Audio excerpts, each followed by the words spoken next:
Hi, my name is Tracy Richardson and today I'm going to run through with you my top tips for buying and financing a car.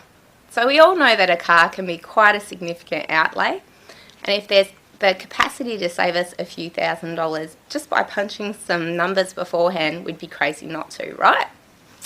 So my first tip for you is to evaluate whether you need to actually buy a brand new car or whether you can make do with a second-hand car. So brand new cars can actually lose up to 50% of their value in the first 3 years of ownership. So that's quite a bit of money to lose over a 3-year period. So there's a really good website online called redbook.com.au. So this hosts a whole range of different second-hand vehicles at their current market rates.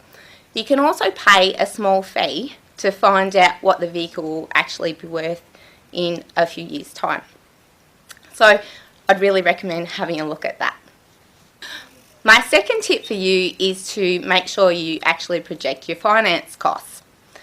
There's a lot of online calculators on all the bank websites now which will actually enable you to punch in the figures to find out how much your finance will cost you for your car. So if you're actually financing, for example, the whole cost of a $15,000 car, and you were to do it over a 4-year period at an interest rate of 11%, at the end of that 4 years, that car, just in finance alone, will have cost you $29,000. So you've gone for paying for a car initially at $15,000 to then actually it costing you $29,000. So quite a bit of a difference from your initial expected purchase price. So it might just be that you need to save up for a bit more of a bigger deposit beforehand to reduce the cost of your finance. My third tip for you is project your holding costs. So there's another really good website online called the Royal Automobile Club of Queensland. And again, this has a whole host of different cars running costs over a weekly basis.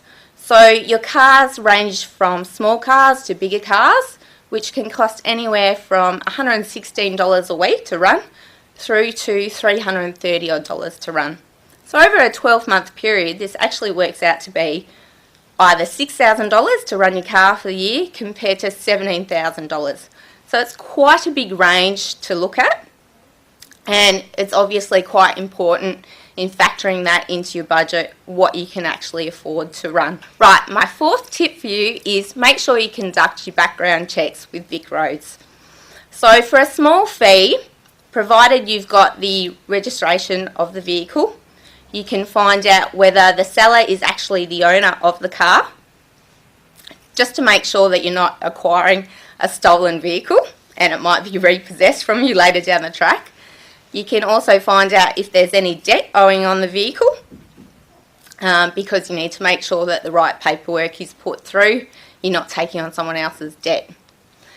And you can also find out if it's previously been written off by an insurer and then done up. So just to recap again on those 4 tips. Tip number 1, evaluate whether you need to buy a brand new car or you can make do with a second-hand car. Tip number 2, project your finance costs. Tip number 3, project your holding costs. And tip number 4, conduct your background checks with Vic Roads. I hope this has helped you in your car decision making, and happy car buying. So if you could please like and share this video, hit subscribe to stay up to date with us, and follow us on Facebook and Twitter. Our links are in the description below, and you can also visit our website for more information and content. Thank you.